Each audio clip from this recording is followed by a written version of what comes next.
के हेलो छात्राओं, आज हम डीएलएड बीटीसी के 2020 के मैथ का पेपर हल करेंगे, जो कि थर्ड सेमेस्टर है।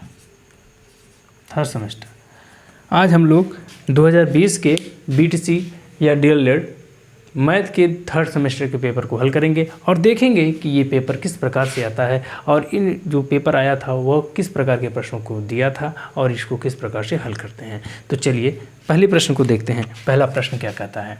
प्रश्न पहला कहता है कि 125/64 के घन रूप का हमको आधार लिखना है। मैं पहले भी बता चुका हूँ आप लोगों को कि घन रूप का आधार क्या? घन रूप का आधार घन रूप का आधार हम किसको कहते हैं? घन मूल को कहते हैं। किसको कहते हैं? घन मूल को कहते हैं।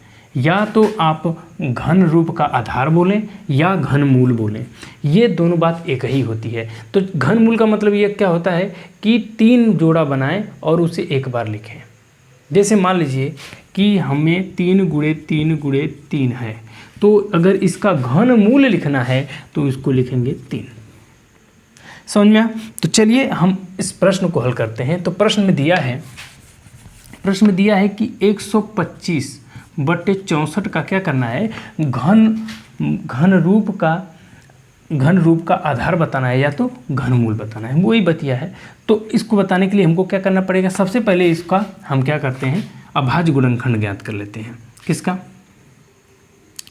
लिखेंगे 125, 21 से कटेगा, 5 से कटेगा, 5 दूना के 10, 5 25, फिर 5 से काटेंगे, 5 बार में कटेगा, फिर 5 से काटेंगे, 5 बार में कट गया, खत्म मामला। ये तो कट गया। अब बारी है किसकी? 64 की। 64 को काटते हैं।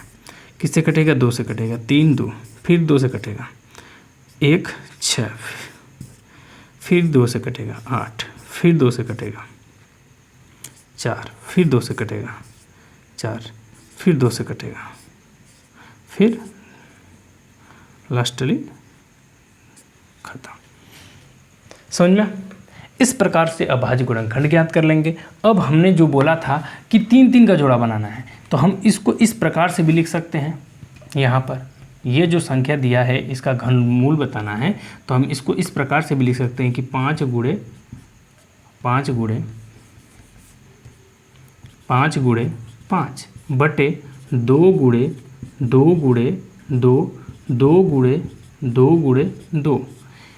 अब हमको क्या करना है? 3 का जोड़ा बनाना है।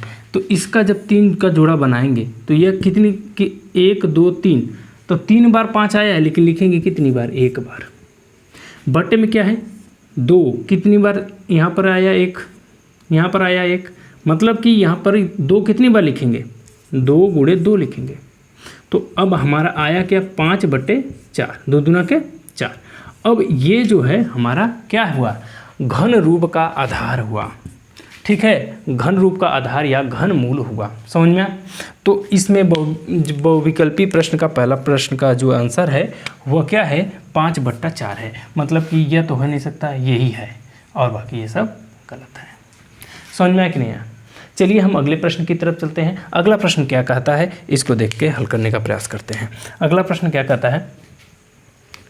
देखिए, जो भी प्रश्न आपको नहीं समझ में आए तुरंत आप उस प्रश्न को पूछने का प्रयास करें। हम सारे प्रश्नों का जवाब देने का प्रयास करेंगे, सारे प्रश्नों को बताएंगे किस प्रकार से हल होता है। चलिए देखिए, अगला प्रश्न कहता है कि वृत्त पर स्थित, अब कोई एक वृत्त है। अब वृत्त कैसा होता है? वृत्त ऐसा होता है, ठीक, कह रहा है कि वृत्त पर स्थित एक बिंदु से खींची जाने वाली स्पर्श रेखा, किसी बिंदु, मैं मान लेता हूँ कि यहीं से है, यहाँ से एक खींच गई रेखा है भाई, ठीक है, मैंने रेखा खींच ली।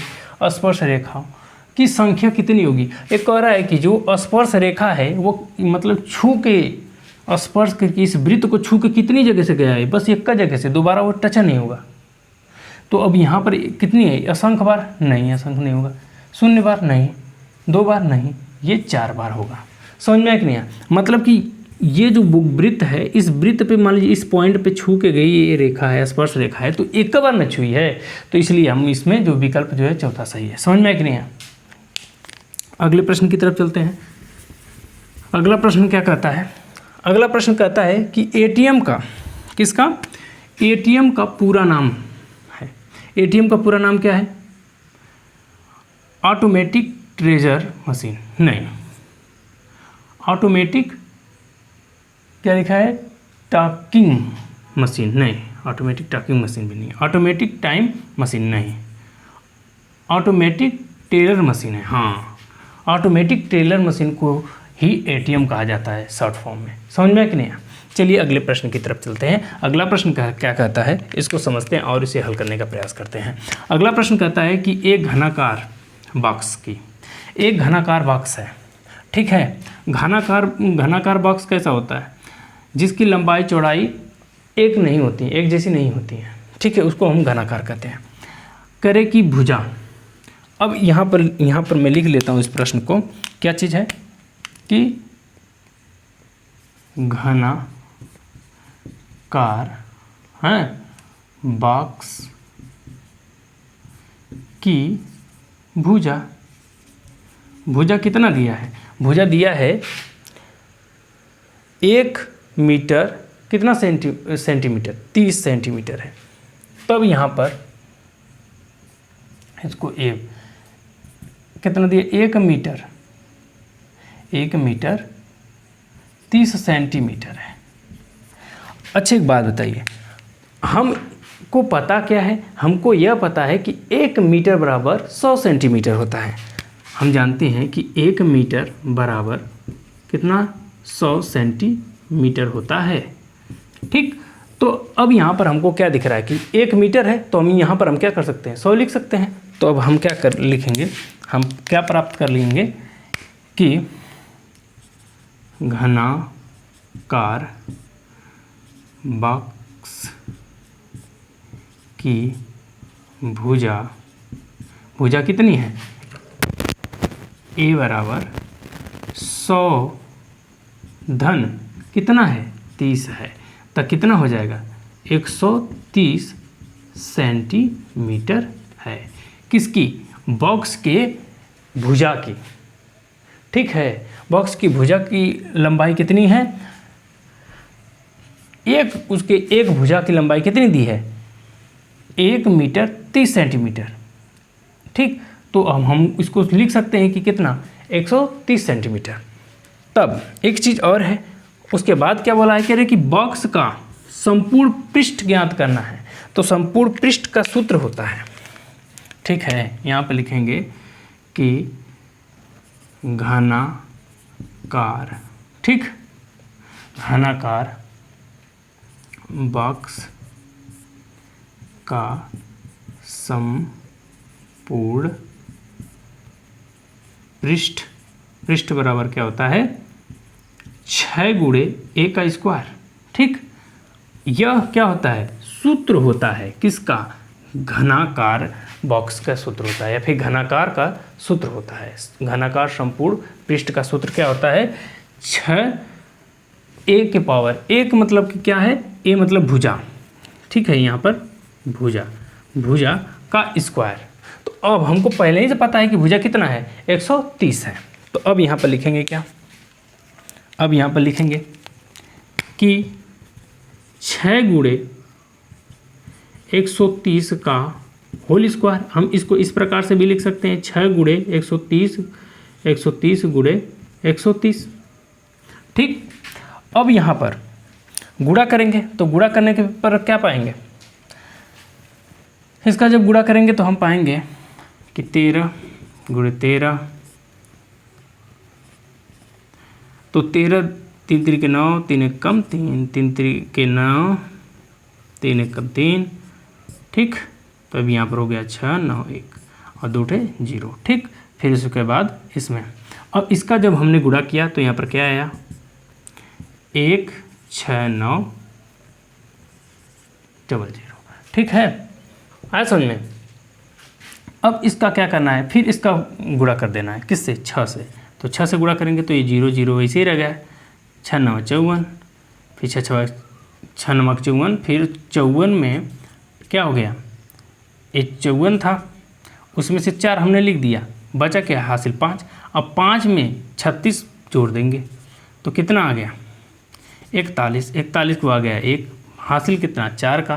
फिर उसके बाद ये तो यहाँ पर हो गया, फिर 6 एकम 6, 6 में क्या कर दिए हमने 4 को जोड़ दिया, कितना आया, यहाँ पर गुणा करने पर हम आया आंसर 1400 सेंटीमीटर स्क्वायर। ठीक है, यह हमारा आंसर प्राप्त हुआ। समझ में आया कि नहीं आया? अब देखेंगे विकल्प में कौन सा विकल्प सही है। 1400 घन यही सही है, ये तो 1600 दे दिया, ये नहीं होगा। 1600 ये आधा दिया है, ये भी आधा दिया है, पहला विकल्प सही है। समझ में आया कि नहीं आया? जो भी प्रश्न आपको समझ में नहीं आए आप तुरंत उसे पूछिएगा, ठीक है। और जो भी प्रश्न में किसी भी प्रश्न को हल करने में किसी भी प्रकार की समस्या हो, आप तुरंत बताइए कि सर यहाँ पर मुझे ये सवाल समझ में नहीं आया, यहाँ पर ये सवाल में दिक्कत है, तो तुरंत मैं इसको निवारण करूँगा। ठीक है, चलिए हम लोग अगले प्रश्न की तरफ चलते हैं। अगला प्रश्न क्या कहता है,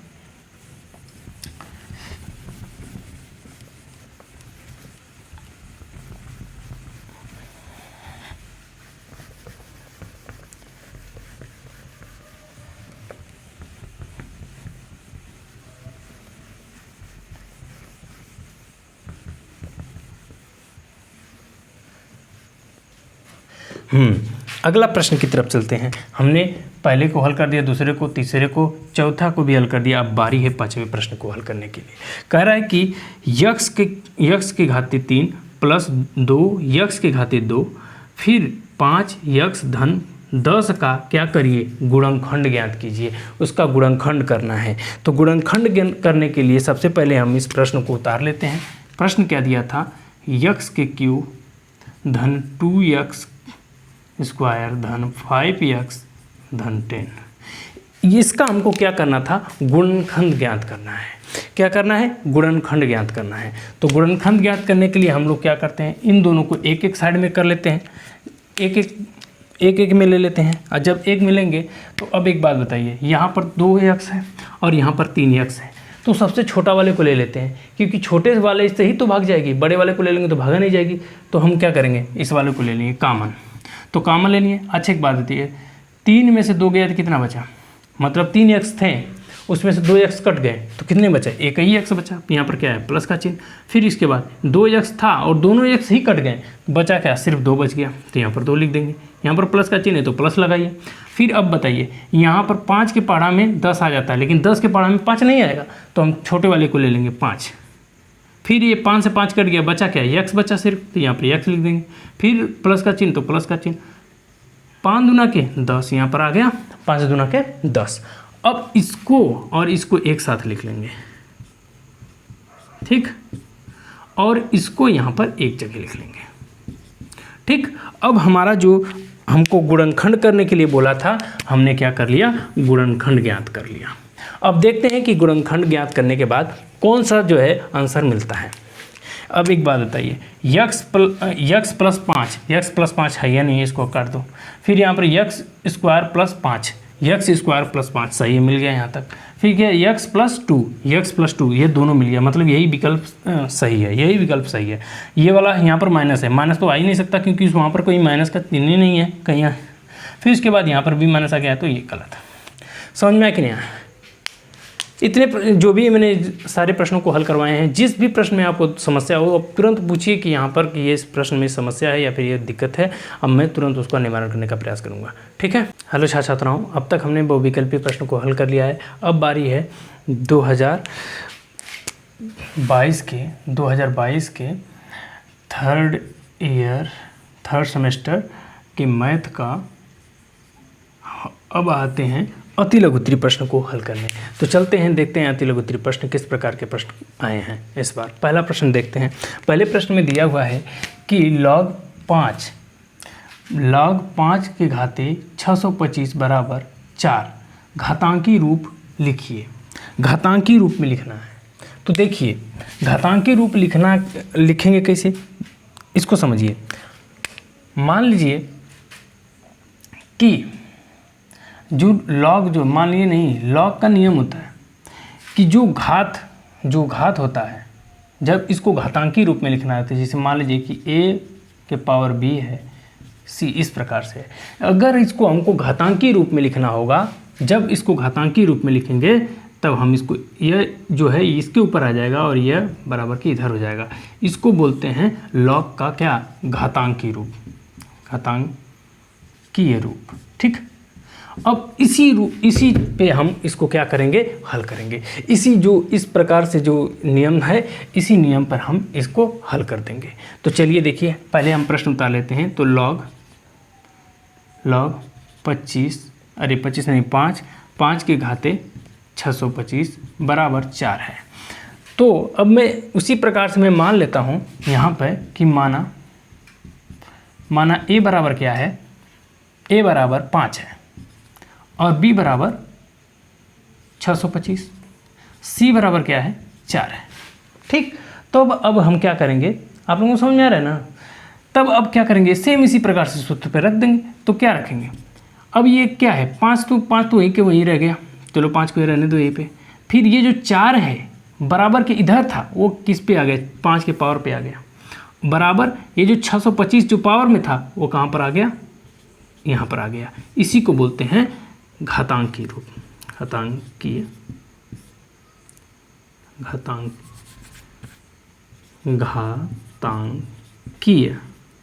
रूप। जो प्रश्न बोला था कि इसको क्या करिए, घातांकी रूप में बदलिए, तो हमने इसको क्या कर दिया, घातांकी रूप में बदल दिया। चलिए हम अगले प्रश्न की तरफ चलते हैं। अगला प्रश्न देखते हैं कि वो अगला प्रश्न किस प्रकार का प्रश्न पूछा है। तो चलिए अगले प्रश्न की तरफ चलते हैं।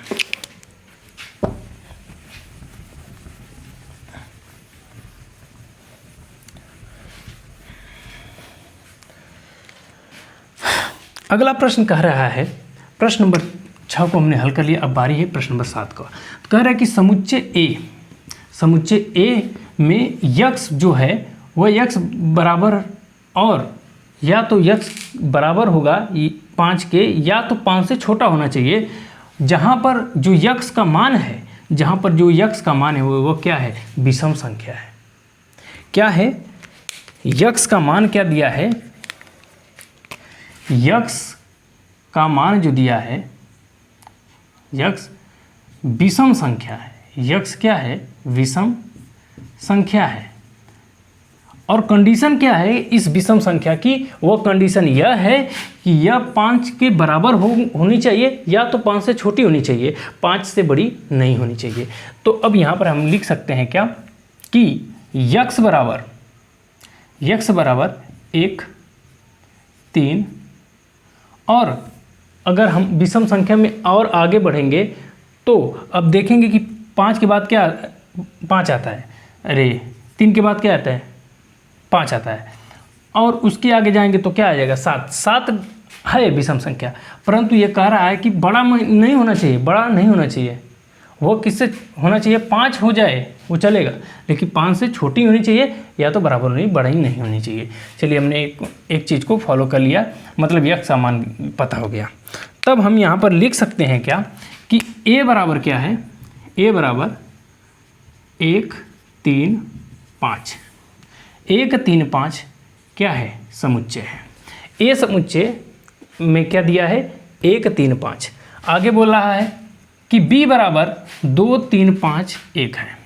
b बराबर क्या दिया है, 2 है, 3 है, 5 है, और क्या है, 1 है। यह क्या है, b का समुच्चय है। फिर कह रहा है हो तो a इंटरसेक्शन b का मान ज्ञात करिए, मतलब कि a इंटरसेक्शन b ज्ञात कीजिए। हमको क्या ज्ञात करना है, a इंटरसेक्शन b। अब एक चीज़ जान लीजिए कि इंटरसेक्शन क्या होता है।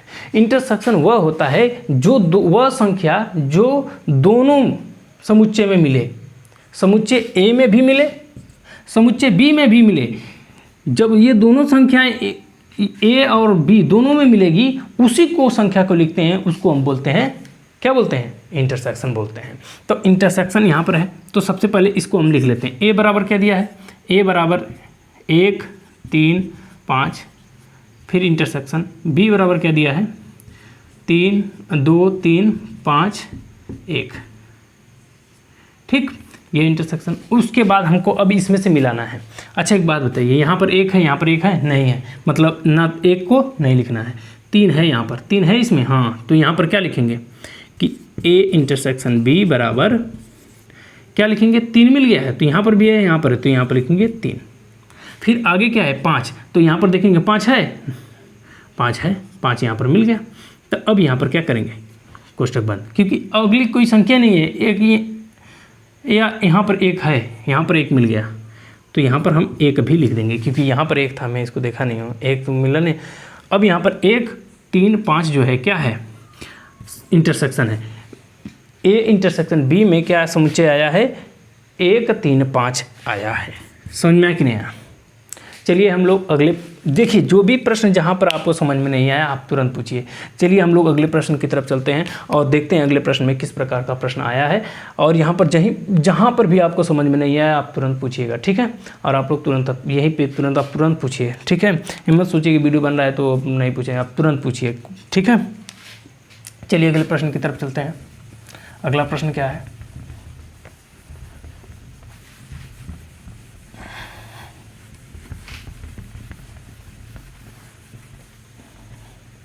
अगला प्रश्न दिया है कि कह रहा है कि किसी कारखाने में 200 व्यक्ति काम करते हैं।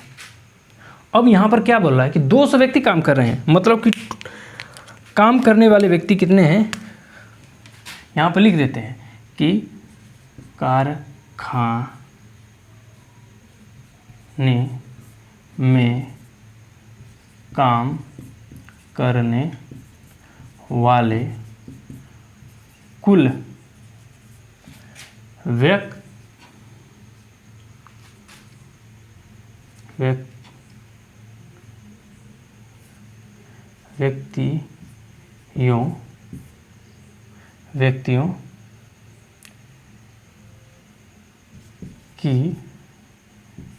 व्यक्तियों की संख्या, कुल व्यक्तियों की संख्या कितनी है, 200 है।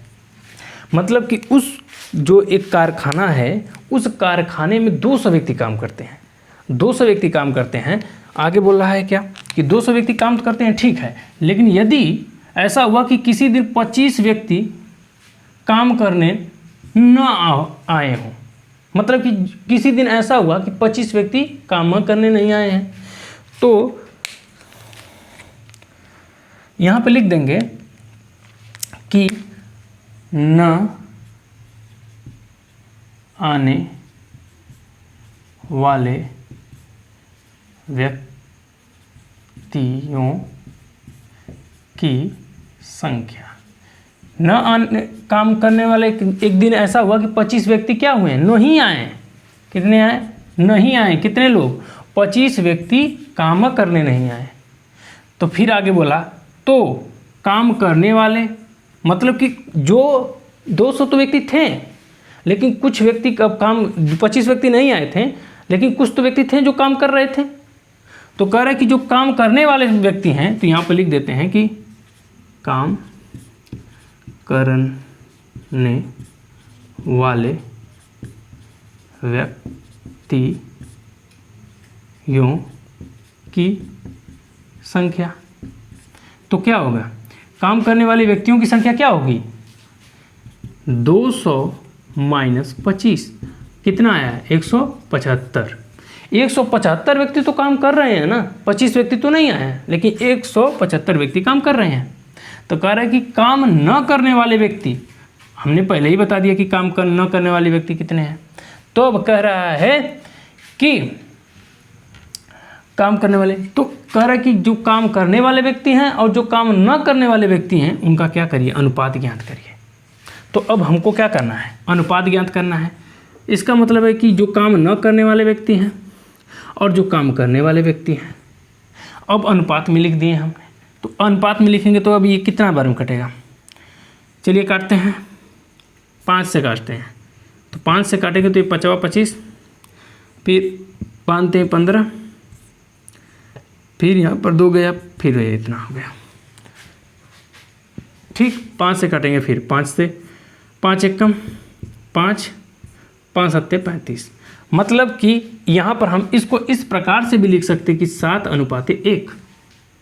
तो अब जो पूछा था क्या कि काम करने वाले और काम न करने वाले व्यक्तियों की अनुपात ज्ञात कीजिए, तो हम बता देंगे।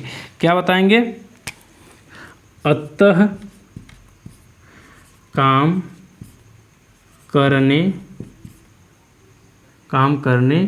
व काम न करने वाले व्यक्तियों का अनुपात कितना है? 7:1 होगा। समझ में कि नहीं है? मतलब कि इन व्यक्तियों में कितनी जो पहले तो 200 व्यक्ति काम करने आते थे रोजाना, ठीक, लेकिन एक दिन ऐसा हुआ कि उसमें से 25 व्यक्ति नहीं आए, तो फिर भी 175 व्यक्ति तो आए थे। तो अब हमने इसको क्या किया? अनुपात में ज्ञात करने के लिए हमने इसको भाग कर दिया। भाग करने पाया क्या? 7:1। मतलब कि 25 इतने न काम करने और करने वाले व्यक्तियों की अनुपात क्या आ गया? 7:1 आ गया। ठीक है, समझ में आया ना? चलिए हम लोग आगे चलते हैं।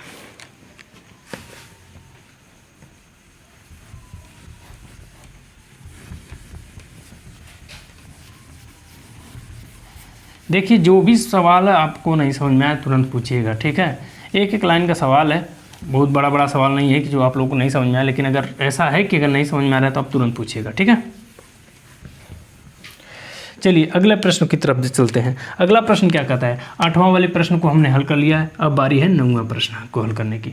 तो 9वां वाला प्रश्न कहता है कि x² + 7x + 14 में, मतलब कि x² + 7x + 14 में क्या करिए? x + 3 से क्या करिए? भाग करिए। क्या करना है? भाग करना है। किससे? x + 3 से। ठीक है, भाग करिए। उसके बाद आप क्या करिएगा कि उस भाग करके उसका भागफल और शेषफल ज्ञात कीजिएगा। ठीक है, तो अब हम यहाँ पर क्या करते हैं कि इसका वो भाग करते हैं। तो भाग करके हम इसका ज्ञात कर लेंगे कि शेषफल कितना आएगा और जो है भागफल कितना आएगा। तो चलिए अब देखिए यहाँ पर कितना है। यहाँ पर 2x है और यहाँ पर 1x है। तो x कितने कम है? तो x 1 कम है। तो 1x कम है तो यहाँ पर लिखेंगे 1x। तो अब x का गुणा करेंगे, तो x का गुणा जब इसमें करेंगे तो x का x से गुणा होगा तो x² हो जाएगा। फिर यहाँ पर प्लस है तो प्लस, फिर x का गुणा 3 में करेंगे तो क्या आ जाएगा? 3x। अब यहाँ पर माइनस, आँख बंद करके माइनस लगा दो। अब यहाँ पर देखो, ये प्लस है माइनस है, तो प्लस माइनस क्या हो जाएगा? माइनस हो गया। और यहाँ पर माइनस है, यहाँ पर प्लस, तो प्लस माइनस क्या होता है? माइनस ही होता है। तो अब यहाँ पर 7 में से 3 जाएगा, कितना बचेगा? 4x। अच्छा एक बात बताइए, ये माइनस में 3 है और प्लस में 7 है, तो बड़ा कौन है? 7 है। तो 7 के आगे जो चिन्ह रहेगा वही हमको लगा देना है। और एक बात बताइए, 7x² में से x² गया तो क्या हो जाएगा? कट जाएगा, ये दोनों खत्म। अब बारी है इसको उतारने की। ठीक, अब यहाँ पर देख रहे हैं क्या लिखा हुआ है? x लिखा है। अच्छा एक बात बताइए, यहाँ पर कितना x लाने के लिए? 1x लाना है और यहाँ पर 1x है, तो x लाने की आवश्यकता नहीं है। क्या लाना है? 4 लाना है, तो 4 लाने की आवश्यकता है ना। तो यहाँ पर ये वाला प्लस यहाँ पर लिखेंगे। यहाँ पर 4 है तो यहाँ पर लिख देंगे 4, क्योंकि हमको 4 लाना है। यहाँ पर 4 एकम 4 करेंगे तभी ना आएगा। तो 4 एकम 4, x का गुणा x में, x का गुणा 1 में करेंगे तो x ही आएगा। यहाँ पर भी प्लस, यहाँ पर भी प्लस, तो यहाँ पर प्लस कर देंगे। फिर 4 3 12, अब घटा देंगे, इससे में ही काम। अच्छा एक बात बताइए, क्या दिख रहा है? ये माइनस है, माइनस प्लस माइनस हो गया, तो ये माइनस में आ गया 12। तो 12 प्लस 14 प्लस में है, 12 माइनस में, तो घट जाएगा। तो घटेगा तो क्या आएगा? 2 आएगा। बड़ी वाली संख्या कौन है? प्लस है, तो यहाँ पर लिख देंगे प्लस। और ये 4 में से 4x से 4x खत्म। मतलब कि हमारा जो भागफल है यह है। भागफल क्या है? भागफल यह ज्ञात हुआ और यह है शेषफल। ठीक, अतः हम कह सकते हैं अतः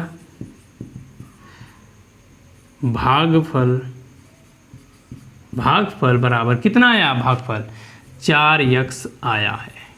फिर शेषफल कितना आया, शेषफल आया 2। ठीक, यही हमको पता करना था, जो यहाँ पर प्रश्न में पूछा था कि आप क्या करिए, भाग करके भागफल तथा शेषफल ज्ञात कीजिएगा। ठीक है, और हमने क्या किया, भागफल तथा शेषफल ज्ञात कर लिया। ठीक है, चलिए अगले प्रश्न की तरफ चलते हैं।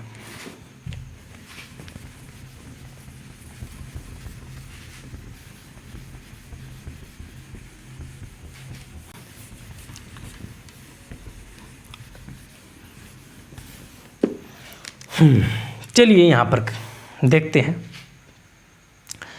कह रहे कि 500 रुपये का 10% वार्षिक ब्याज की दर से 3 वर्ष का चक्रवृद्धि मिश्र धन ज्ञात करना है।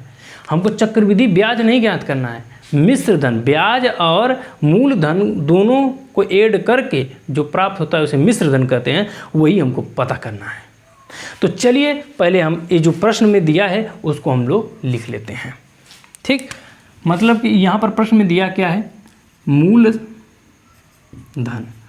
धन कितना है हमारा, मूल धन हमारा 500 रुपये है। 500 रुपये हमने क्या किया था, लिया था। दर किस दर से लिया था, 10% वार्षिक ब्याज से हमने ले लिया था। ठीक, कह रहा है कि कितने वर्ष के लिए, कितना समय के लिए तुमने लिया था, हमने समय के लिए लिया था, कितने समय, 3 वर्ष के लिए लिया था। ठीक, प्रश्न में जो पूछा था हमने बता दिया। आगे ये बोला कि चक्रवृद्धि मिश्र धन हमको ज्ञात करना है, तो चक्रवृद्धि मिश्र धन बराबर होता है चक्रवृद्धि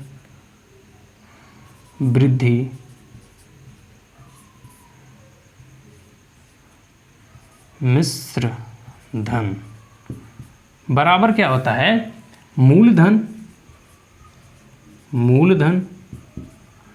कोष्टक में 1 प्लस दर बटे 100, ऊपर क्या होल स्क्वायर में क्या रहेगा, समय रहेगा, उसके घात कितना रहेगा, समय रहेगा। यह क्या है, हमारा चक्रवृद्धि ब्याज का सूत्र है। तो अब इसी सूत्र पे हम क्या करते हैं, ये जो हमारा दिया गया डाटा है, इस डाटा को हम यहाँ पर रख देंगे। चलिए इस डाटा को हम लोग रख के आगे देखते हैं। तो अब यहाँ पर रखेंगे, तो ये मूल धन कितना है, मूल धन 500 रुपये, तो यहाँ लिखिए 500 रुपये। कोष्टक में 1 है तो 1 लिखिएगा, प्लस ये दर कितना है, 10 वर्ष, अरे 10% है तो 10 यहाँ पर लिखिएगा। यहाँ पर क्या है 100, ऊपर कितना है 3 है। अब एक बात बताइए, 10 से भाग करेंगे तो ये पूरा जीरो कट जाएगा ना, यहाँ पर इसको काट देंगे। अब एक बात बताइए, यहाँ पर 10 से गुणा करेंगे तो 10 से कम 10, 10 1 11 हो जाएगा ना। अब यहाँ पर हम ये इस प्रकार से भी लिख सकते हैं कि 1 10 के घाते 3 लिख सकते हैं कि नहीं। अरे नहीं समझ में आया तो मैं यहाँ पर लिख दे रहा हूँ, इसको काट देंगे। जब हम इसको काटे हैं तो हम क्या पाए हैं, यहाँ पर काटने के बाद हमारा 1 धन 1/10 था। ठीक, तो यहाँ पर कुछ नहीं तो 1, और इसका जब लौसा लेंगे तो क्या आएगा 10 आएगा। तो यहाँ पर 10 से कम 10, और ये 10 से 10 कट गया तो कितना है 1। अब इसको जोड़ देंगे तो कितना आ गया 11/10। ठीक, समझ में आया कि नहीं आया। चलिए आगे देखते हैं। अब ये आगे क्या है, इतना कर लिए, फिर उसके बाद हमको क्या करना है 500। फिर क्या करना है, इसी चीज़ को जो लिखे हैं इसको हम 3 बार लिख देंगे, 1 2 3। और बट्टे में क्या करना है 10 गुणे 10 गुणे 10। ठीक, यहाँ तक समझ में आया कि नहीं आया। अब एक बात बताइए, इस जीरो से इस जीरो को समाप्त कर दीजिए, समाप्त हो गया, समझ में आया ना। अब इस 5 दूना के क्या कर दीजिए 10 कर दीजिए, यहाँ पर क्या बचा 2। अब इसको क्या कर लीजिए पहले, अब इसका गुणा कर लीजिए। ठीक है, 11 का गुणा हमको करना है। ठीक है, तो 11 11 कितना होता है 100, इतना होता है 121 होता है। 11 का गुणा 11 में करेंगे तो। ठीक है, अब कितना आ गया अरे 121 फिर आ गया 121, ठीक। अब जोड़ देंगे, कितना है 1 3 3 1, कितना इसका घन कितना आ गया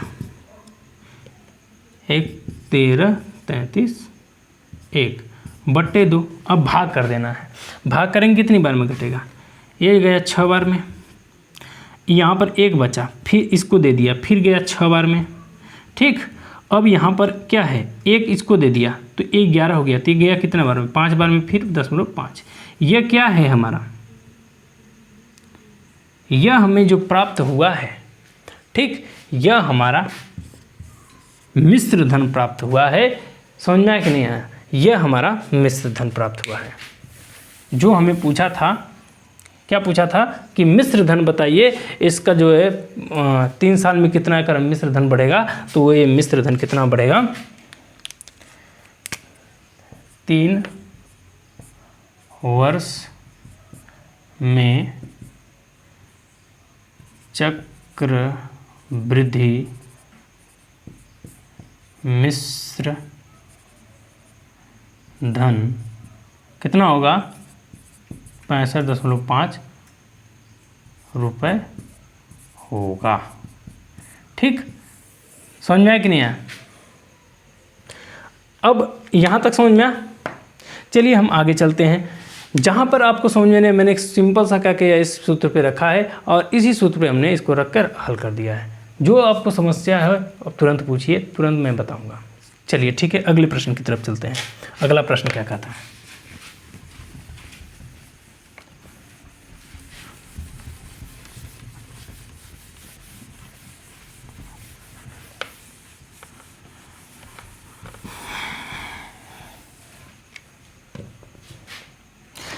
अगला प्रश्न कह रहा है कि यदि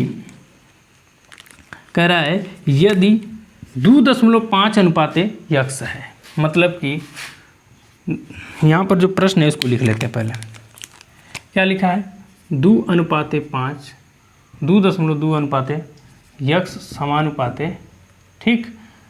क्या लिखा है 1.125 अनुपाते 2:5। ये इसको हमको क्या करना है, यहाँ पर जो यक्स दिया हुआ है इस यक्स का हमको क्या करना है, मान ज्ञात करना है। तो यक्स का मान ज्ञात करने के लिए सबसे पहले हम क्या करेंगे, इसको हल करेंगे। यहाँ पर दिख रहा है, इसको हम इस प्रकार से लिख सकते हैं, बट्टे में यक्स बराबर, ये अनुपात जो होता है उसके बदले में हम बट्टे लिख सकते हैं, और जो समानुपात होता है उसके बदले में क्या लिख सकते हैं, बराबर लिख सकते हैं। यहाँ पर हो गया। अब यहाँ पर इस प्रकार से भी लिख सकते हैं, ठीक। समझ में आया कि नहीं आया। अब हम क्या करते हैं, अब इसको यक्स का मान ज्ञात करना है ना, तो इसका गुणा इसमें, इसका गुणा इसमें करेंगे, ठीक है। तो अब यहाँ पर क्या करें, गुणा कर दिए तो क्या आ गया 1.25 गुणे x बराबर 2.5 गुणे 205, 2.5 गुणे 2.5 है ये ना, 2.5 दो बार है ना यहाँ पर, ठीक। अब बट्टे में, अब ये क्या है, गुणा है, गुणा जब आएगा हमको कि यक्स की वैल्यू ज्ञात करनी है, हमको क्या करनी है, एक्स की वैल्यू ज्ञात करनी है, तो यक्स को छोड़ देंगे, बाकी सबको क्या एक साइड कर देंगे, तो 2 बट्टे, फिर उसके बाद क्या करना है, अब यहाँ पर 125 कर देना है, ठीक। अब एक चीज़ ध्यान दीजिएगा, इसको कई प्रकार से हल कर सकते हैं। ये दशमलव दिख रहा है, दशमलव का टेंशन तन को मत लीजिएगा, दशमलव कितने एक अंक पे पीछे है, यहाँ पर भी एक अंक पे पीछे है, यहाँ पर हम 100 लिख देते हैं, ठीक। और नीचे भी क्या कर देते हैं, 100 लिख देते हैं, ठीक। और एक बात बताइए, जब इसमें 100 से गुणा किए तो ये भी तो बराबर हट गया, मतलब कि ये दशमलव हट के यहाँ पर क्या आ गया, मतलब ये 25 हो गया, ये 25 हो गया, ये 125 हो गया दशमलव हटाने के बाद। तो अब यहाँ पर हम क्या कर लेंगे, भाग कर देंगे। ये कितनी बार में, 5 बार में कटा, तो 5 दूना के 10, फिर 5वां 25, समझ में आया। अब यहाँ पर क्या करेंगे, 25 से 25 को काट दिए, बचा क्या 5। हमारा आंसर आ गया, यक्स का मान कितना आ गया, यक्स का मान कितना हो गया 5 होगा। समझ में आया कि नहीं आया। यक्स का मान कितना होगा 5 होगा। चलिए हम लोग इस प्रकार से सारे प्रश्न को हल किए हैं। अब आगे देखते हैं कि अगला प्रश्न किस प्रकार से आता है। हेलो छात्राओं, अब तक हमने बहुविकल्पी और अति लघुत्तरीय प्रश्न को हल कर लिया है। अब बारी है लघुत्तरीय प्रश्न को हल करने के लिए। तो चलिए देखते हैं कि लघुत्तरीय प्रश्न किस प्रकार के प्रश्न आए थे। प्रश्न नंबर पहले में देख लेते हैं। प्रश्न नंबर 12वां है। प्रश्न नंबर 12वां में लिखा हुआ है कि चित्र में वृत्त ओ वृत्त का केंद्र है। एक चित्र जो दिखाई दे रहा है, इस वृत्त में ओ क्या है, केंद्र है। कह रहा है कि उसमें ABCD एक चक्री चतुर्भुज है। ABCD एक क्या है, चक्री चतुर्भुज है। यदि ADC यहाँ का कोण कितना दिया है 140 है, तो BAC का मान ज्ञात करना है। तो हमको यहाँ पर क्या करना है, इसका मान ज्ञात करना है। किसका, BAC का मान ज्ञात करना है। तो इसको ज्ञात करने के लिए हम क्या करते हैं, सबसे पहले इस प्रश्न का जो ये चित्र बना हुआ है, यहाँ पर हम इस चित्र को बना लेते हैं। तो चलिए इस चित्र को बना लेते हैं। तो चित्र क्या दिया है, कह रहा है कि एक वृत्त है भाई। चलिए ठीक, हमने एक वृत्त बना लिया। ठीक, फिर यहाँ पर इसका सेंटर है, सेंटर जिसका नाम मैंने ओ रख लिया है। ठीक है, समझ में आ रहा है। फिर आगे लिखा हुआ है, कह रहा है कि ABCD एक चक्री चतुर्भुज बन रहे हैं। यहाँ पर A B एंड यहाँ से यहाँ तक ये D भी है और यहाँ पर एक C भी है। ठीक, C ये यहाँ से यहाँ तक, फिर यहाँ से यहाँ तक, फिर यहाँ से यहाँ तक एक क्या है, चक्री चतुर्भुज है। ABCD एक चक्री चतुर्भुज है। फिर कह रहा है कि जो ये D का मान है, मतलब ADC क्या है 140 का है।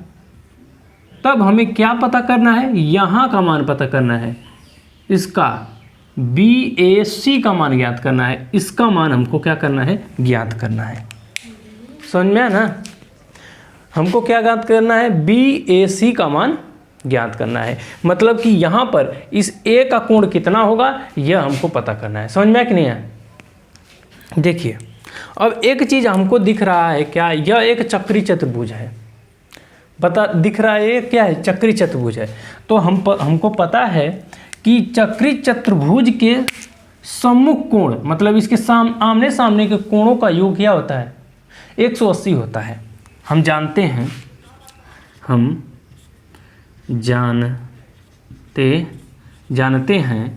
कि चक्रीय चतुर्भुज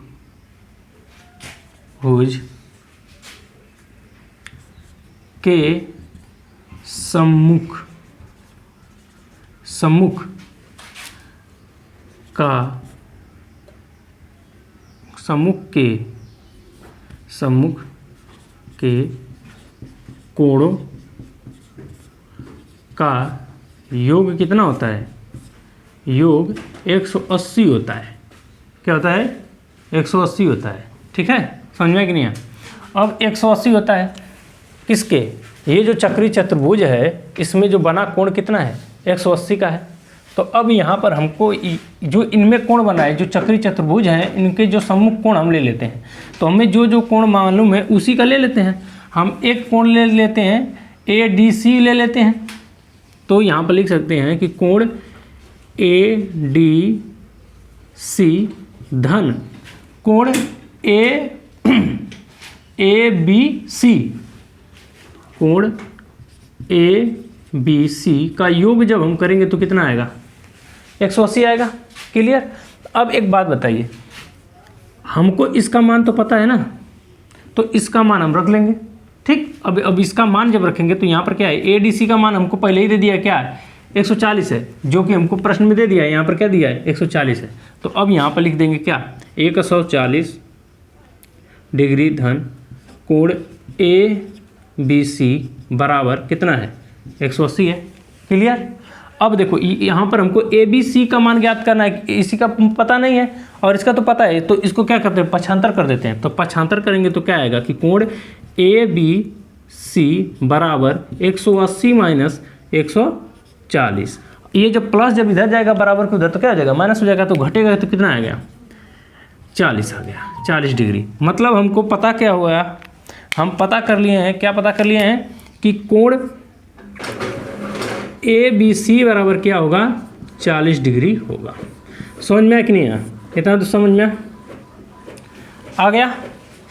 अब देखिए यहाँ पर हमें, और ये जो हम पता किए हैं, हमको यह नहीं पूछा है, वो पूछा है कि कोण ए बी सी बराबर बताइए। हमको प्रश्न में क्या दिया है कि कोण बी ए सी बराबर बताइए कि कोण बी ए सी बराबर क्या होगा।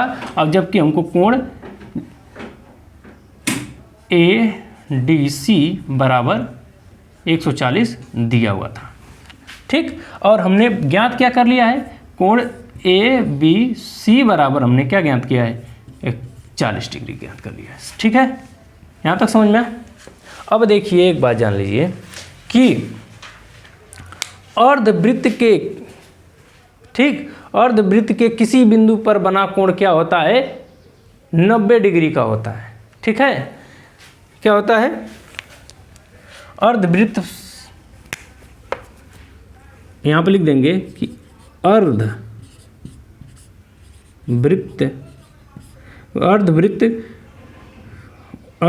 के किसी भी बिंदु पर बना कोण कितने का होता है, 90 डिग्री का होता है, 90 डिग्री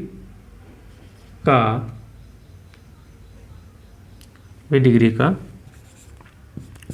होता है, 90 डिग्री का होता है भाई।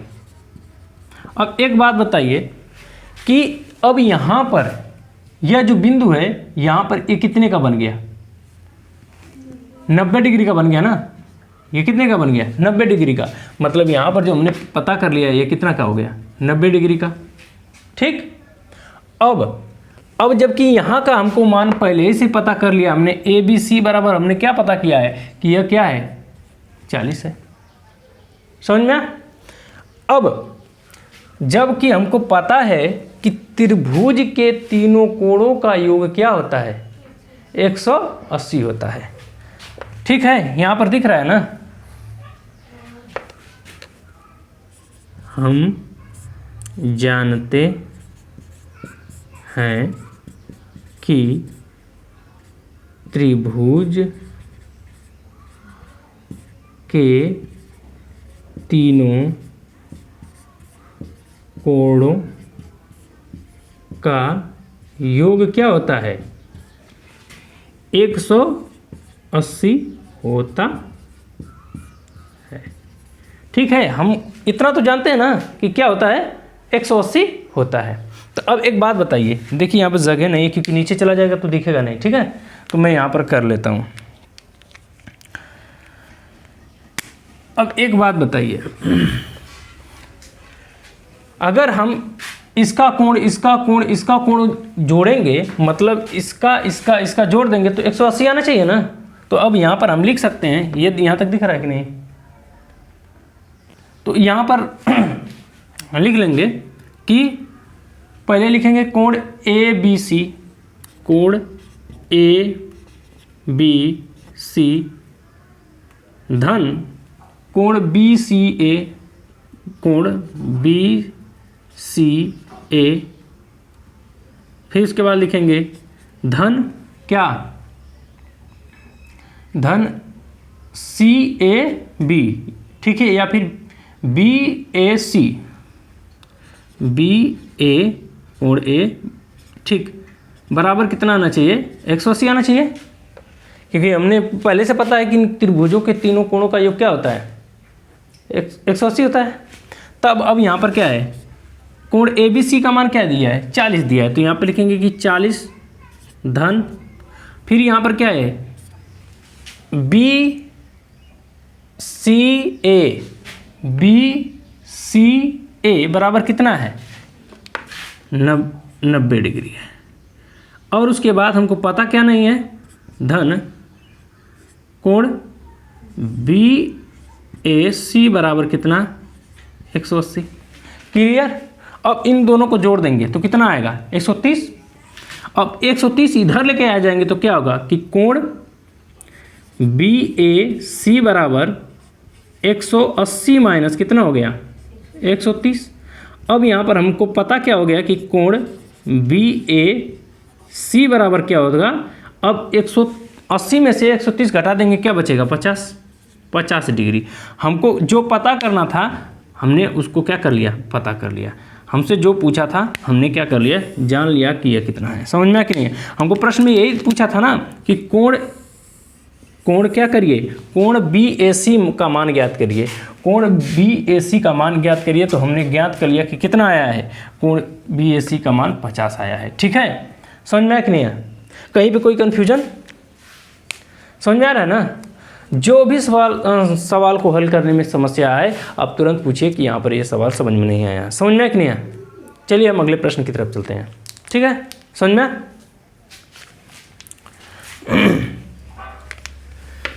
अब बारी है प्रश्न नंबर 13 को हल करने की। ठीक है, तो प्रश्न नंबर 13 क्या दिया है कि प्रश्न नंबर 13 में दिया है कि नीचे दी गई सारणी में 50 विद्यार्थी के भार केजी में दिए गए हैं। जो नीचे दी गई सारणी दिखाई दे रही है इसमें 50 विद्यार्थी हैं और 50 विद्यार्थी हैं जिनका भार दिया गया है। किस में दिया गया है, केजी में दिया गया है, किलोग्राम में दिया गया है। और तो इनके भार का क्या करना है, जो इनका भार है उसका हमको क्या करना है, समांतर माध्य ज्ञात करना है। उनके भार का क्या करना है, समांतर माध्य ज्ञात करना है। समझ में कि नहीं है। तो समांतर माध्य ज्ञात करने के लिए सबसे पहले इन पद जो ये दिया हुआ है सारणी, इस सारणी को हम क्या करते हैं, यहाँ पर उतार लेते हैं। ठीक है, तो सारणी बना लेते हैं यहाँ पर पहले। अब हमने सबसे पहले हमने यहाँ तक समय बचाने के लिए पहले हमने क्या कर दिया, इसको ऐड कर लिया है और इसको ऐड कर लिया है, इसको ऐड कर लिया। ये तो पहले ही दिया था, विद्यार्थियों की संख्या 50 है। ठीक है, और यहाँ पर सिग्मा XI गुणे FI का मान जो है यहाँ पर ऐड करने पे आया है यहाँ पर, और FI का मान हमको यहाँ पर प्राप्त हो गया है। ठीक है, और ये प्रश्न में जो क्या दिया था कि हमको क्या करना है, समांतर माध्य ज्ञात करना है। तो समांतर माध्य का सूत्र क्या होता है कि समांतर माध्य बराबर होता है सिग्मा XI गुणे FI बटे FI होता है। यह क्या है, सूत्र है किसका, समांतर माध्य का सूत्र होता है कि पहले हमको क्या करना पड़ेगा, जो पद दिया है उस पद में जो भार का संख्या गुणे बारंबारता करेंगे, फिर उसका योग जो है यहाँ पर लिखेंगे ऊपर, फिर जो बारंबारता का योग है उसको यहाँ पर लिखेंगे। ठीक, अब हमको क्या करना है, अब हमको जब समांतर माध्य ज्ञात करना है तो समांतर माध्य ज्ञात करने के लिए अब यहाँ पर रख लेते हैं सारे मान को। तो चलिए रखते हैं। तो अब यहाँ पर जब रखेंगे तो पाएंगे कि इसका गुणा करने पर क्या आया है 21 48 बटे FI का मान क्या है 50 है, तो यहाँ पर लिख देंगे 50। ठीक, अब इसको जब भाग करेंगे तो भाग करने पर क्या आएगा, इसको काटेंगे,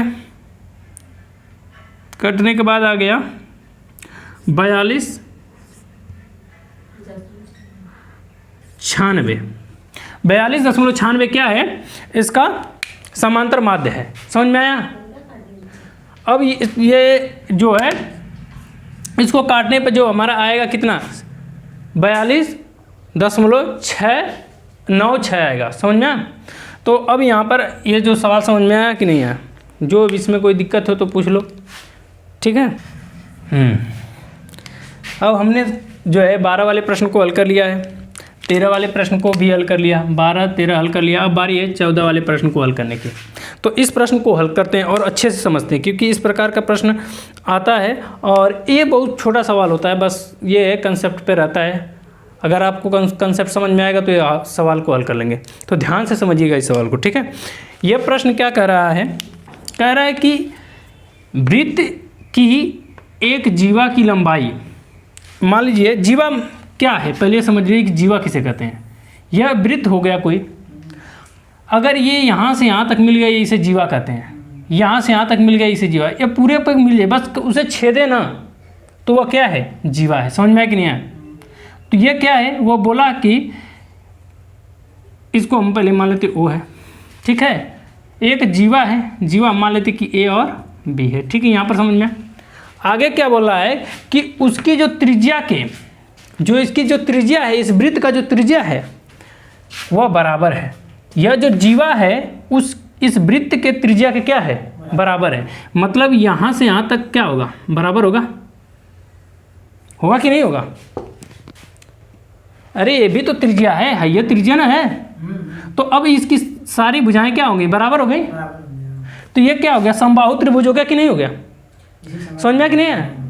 जिसकी सारी भुजाएं समान होती है उसको समबाहु त्रिभुज बोलते हैं। क्लियर? आगे क्या लिखा है, कह रहे कि जीवा द्वारा, है जो जीवा है इसके द्वारा, कह रहा है कि जो खंड बना है टूटे हुए, छोटा हुआ एक छोटा सा खंड यहाँ से बना ना, यहाँ से कट गया यहाँ से, तो यहाँ से यहाँ तक एक छोटा सा खंड हुआ जिसको हम क्या, यह बोला क्या है, लघु, क्या बोला है, लघु खंड बोला है, ठीक। यह वाला क्या हो गया, इसको बोल देंगे दीर्घ खंड। समझ में आ रहा है कि नहीं आ रहा है? आया समझ में? कह रहा है का आंतरिक कोण ज्ञात कीजिए। आंतरिक कोण किसे कहते हैं? देखिए अब एक बात समझिए कि ये गोला है, इसके बीच में एक त्रिभुज है। आंतरिक कोण किसे कहते हैं, अब ये समझिएगा। आंतरिक कोण बोलेगा त्रिभुज का आंतरिक कोण, तो यहाँ पर इसके अंदर ही बताना रहेगा। समझ में? लेकिन कोण बोल देगा तो आप इसका बता सकते हैं, इसका, लेकिन आंतरिक कोण उसके अंदर ही होना चाहिए। समझ में? तो ये क्या, हाँ, त्रिभुज के, अभी जिसमें बोलेगा वो लघु के बोला है, तो मतलब इस छोटे वाले के अंदर बताना है कि इसके अंदर का कोण कितना होगा, ठीक है। समझ में आ रहा है ना? तो यह कह रहा है कि आंतरिक कोण बताइए, वो भी किस में बताना है, इस छोटे वाले में बताना है। समझ में आया कि नहीं है? लघु खंड है। अब ये कह रहा है कि इसमें जो लघु खंड है उसका आंतरिक कोण क्या करना है, ज्ञात करना है। समझ में आ रहा है? किसका आंतरिक कोण हमको क्या करना है, ज्ञात करना है। किसका ज्ञात करना है, लघु खंड का ज्ञात करना है। समझ में आया कि नहीं है?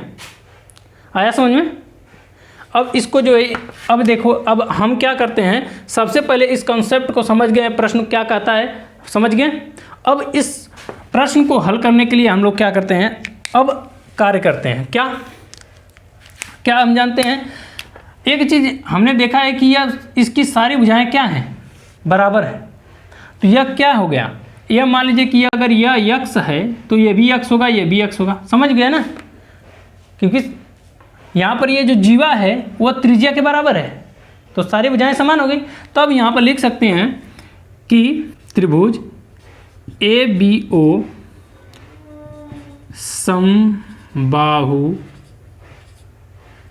समबाहु क्या है, त्रिभुज है। यह समबाहु त्रिभुज है। क्यों? क्योंकि इसकी सारी भुजाएं क्या हैं, समान हैं। इसकी सारी भुजाएं समान होने के कारण यह क्या है, समबाहु त्रिभुज है। तब हम कह सकते हैं, तब इसकी तीनों भुजाओं का कोण 60 होगा। मतलब सभी जो इनकी सारी भुजाएं हैं, तीनों भुजाएं हैं, इन तीनों भुजाओं का जो कोण होगा वो कितना होगा, ये भी 60 का होगा, ये भी 60 का होगा, ये भी क्या होगा, 60 का होगा। समझ में आया कि नहीं आया? समझ में?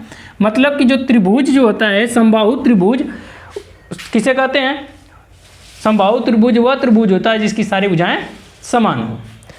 और समबाहु त्रिभुज का जो कोण होता है, प्रत्येक भुजाओं का जो कोण होता है वो कितना होता है, 60 का होता है। मतलब इनका अगर तीनों भुजाओं का योग करेंगे तो क्या आएगा, 180 आएगा। समझ में आया कि नहीं आया? अब बारी है, अब हमको यहाँ तक पता चल गया। एक चीज़ और हम कर सकते हैं कि यहाँ से यहाँ का अगर कोई एक बिंदु मान लेते हैं, यह है, तो यहाँ का भी कोण हम पता कर सकते हैं। कैसे पता करेंगे? हम जानते हैं कि केंद्र पर बना कोण, हम जानते हैं, हम जानते हैं कि केंद्र पर बना कोण परिधि के किसी बिंदु का दोगुना होता है।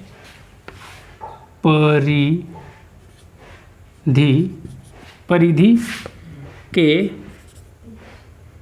किसी भी बिंदु पर बना कोण का दुगुना होता है। समझ में आया कि नहीं आया? क्या होता है? दोगुना होता है। समझ में आ रहा है ना? कोई समस्या यहाँ तो समझ में आया कि नहीं आया? मतलब कि यह अगर यह 60 है, यह किसका दुगुना होता है? जो यह केंद्र का कोण जो है परिधि के किसी भी बिंदु पर बना, इस परिधि पे किसी भी बिंदु पर कोण बनेगा वह उसका क्या होगा? दुगुना होगा। तो इसके हिसाब से हम क्या लिख सकते हैं?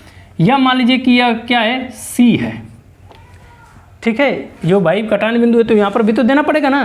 तो हम इसको मान लें कि यह सी है, तो हम यहाँ पर लिख सकते हैं कि ए सी बी, ठीक है। बात समझ में? हम लिख सकते हैं कि कोण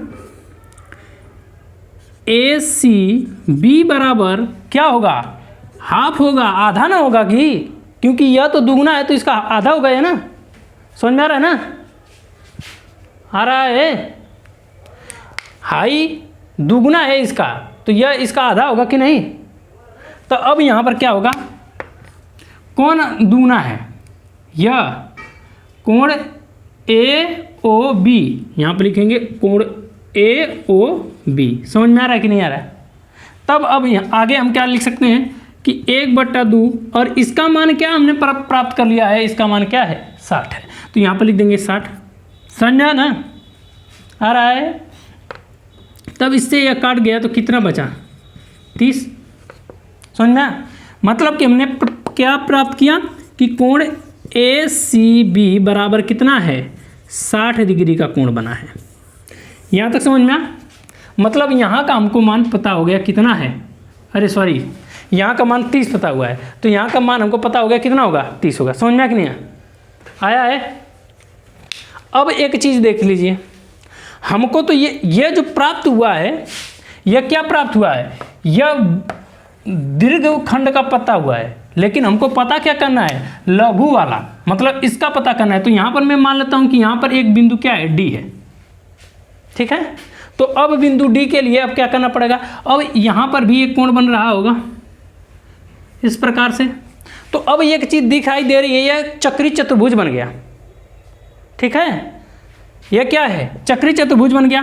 तब यहाँ पर लिख सकते हैं, भर रहा है, जगह नहीं है, हम जानते हैं। अब ये एक चक्री चतुर्भुज बन गया तो लिख सकते हैं कि ए बी ए डी है, ए डी बी सी एक क्या है? चक्रीय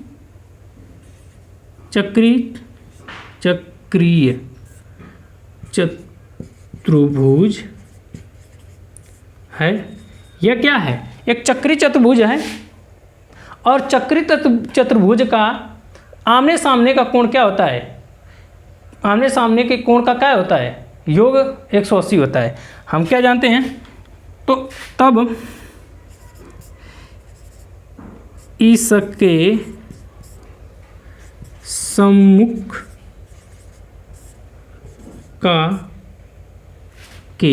सम्मुख कोणों का योग क्या होगा? 180 होगा। समझ में आया कि नहीं है? यहाँ तक समझ में आ रहा है? अब यहाँ पर हमने क्या पता कर लिया है कि इसका कोण आ गया कितना? 180 होना चाहिए। किसका? अगर सम्मुख कोण ले लेंगे तो। अब एक बात बताइए, यह इसके सामने का कोण, इसके सामने का कोण दोनों को अगर जोड़ देंगे तो वो कितना होना चाहिए, 180 होना चाहिए। इसको जोड़ देंगे तो क्या होना चाहिए, 180 होना चाहिए। बात समझ में कि नहीं है? तो अब इसका मतलब ये इसको 30 को और इसको जोड़ देंगे तो कितना होना चाहिए, 180 होना चाहिए। तो अब हम क्या करेंगे, अब हमने पहले इसको ले लेते हैं कि कोण ADB, कोण ADB धन किसको, कोण ACB, कोण ACB बराबर कितना होना चाहिए, 180 होना चाहिए।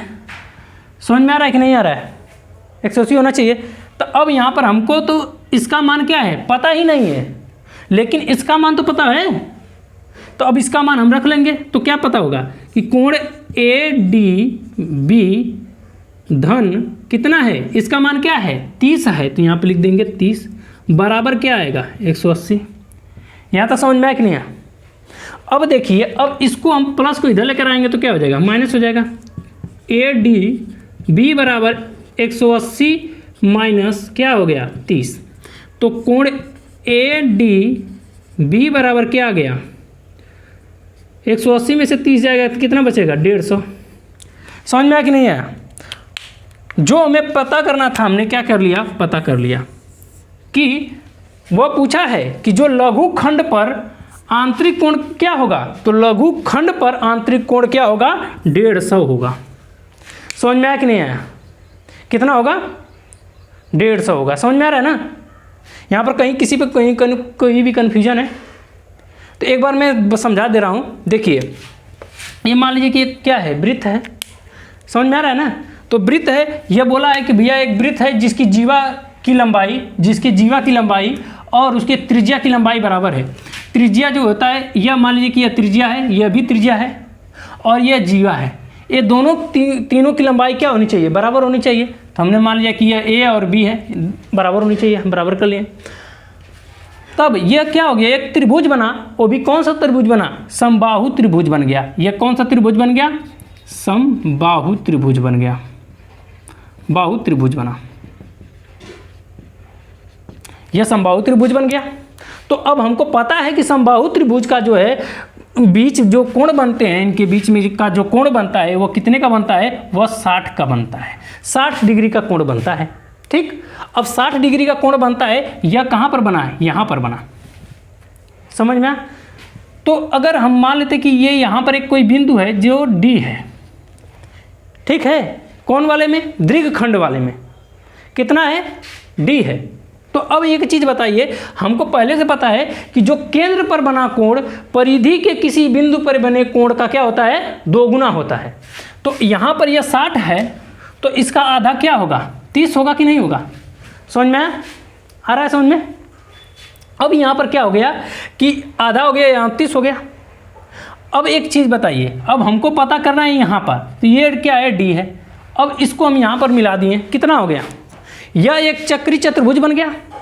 चक्री चतुर्भुज कहता है कि मेरे सम्मुख का कोण अगर जोड़ोगे तो वह कितना आना चाहिए, 180 आना चाहिए। अगर मेरे सम्मुख एक चक्री चतुर्भुज का आमने सामने के कोणों का योग क्या होता है, 180 होता है। तो हमने क्या है, आमने सामने का क्या जोड़ दिया, तो आना चाहिए ना 180, तो 180 आना चाहिए। तो 180 में से हमने क्या किया, 30 को घटा दिया। तो अभी यहाँ पर कितना आ गया, 150 आ गया कि नहीं आ गया। जो हमसे पूछा है, हमको पूछा था कि ये जो लघु का आंतरिक कोण कितना होगा, तो वह 150 होगा। समझ में आ गया कि नहीं आया? चलिए हम अगले प्रश्न की तरफ चलते हैं। समझ में आया लो? खुशबू कहीं से कन्फ्यूजन बोल। आप बोलिए केंद्र पे हाँ का मतलब कोण का परिधि बना कोणों का हाँ। कोण बनेगा। यहाँ पर देखो, केंद्र पर बना कोण, ये समझ लो, केंद्र पर बना कोण किसी भी बिंदु पर बने कोण का क्या होता है, दुगुना होता है। तो चतुर्भुज बनाने की क्या जरूरत है, फिर लघु का नहीं क्या कर सकते हैं उससे? यहाँ पर न बना है, हेज्जा बना है ना, हाँ। तो सामने का कोण कैसे निकाल लोगे तुम, हाइट हेड देन बना है। हमको इसका मान पता रहता तब ना हम यहाँ पर रख लेते डायरेक्ट।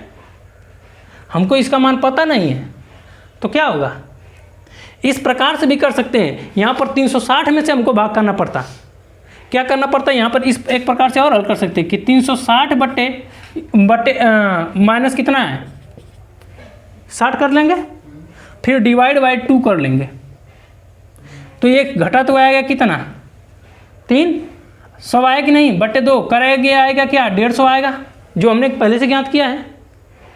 समझ में आ रहा है किसे किए हैं, क्योंकि यह 60 है तो यह पूरा गोला कितने का होता है 360 का होता है, यह 60 का बन गया है तो इसमें से 360 में से 60 घटा दिए हैं तो बचा 300 बचा ना, और हमको पता है कि यह क्या होता है 2 गुना होता है, तो भाग करो भाई 2 गुना 2 से भाग कर दिए, आ गया क्या 150, जो कि हमें पहले से पता चक्रवृद्धि से गया। 2 प्रकार से इसको कई प्रकार से कर सकते हैं। हमने क्या किया है, हमको चक्री चतुर्भुज समझ में आ रहा था उससे कर दिए, और यहाँ पर कर रहे थे इसको कर दिए। समझ में आया ना, आ रहा है।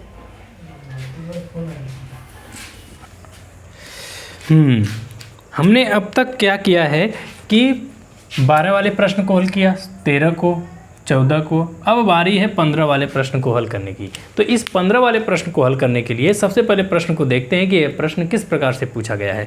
तो यह प्रश्न कैसे पूछा है, क्या पूछ रहा है, कह रहा है कि निम्नलिखित को क्या करिए सरल कीजिए, मतलब इसमें आप जो हो सके वो कर दीजिए, जोड़ घटाना गुणा भाग जो करना है वो सब कर लीजिए, सरल बस करना है आपको। प्रश्न दिया है, 2 प्रश्न दिए हैं, यह और ये। अब इन प्रश्नों को हल करते हैं। देखिए पहले प्रश्न उतार लेते हैं। पहला प्रश्न दिया है कि 2 के घाते -2 कोष्टक बंद, कोष्टक के बाहर माइनस है, फिर इसके बाद -2 -3, फिर इसके बाद माइनस कोष्टक में 2 के पावर -2, फिर उसके बाद 3 के पावर -2। यह प्रश्न है। इसमें थोड़ा सा भी आप घबराइए मत, क्या आपको थोड़ा सा भी टेंशन लेने की ज़रूरत नहीं है।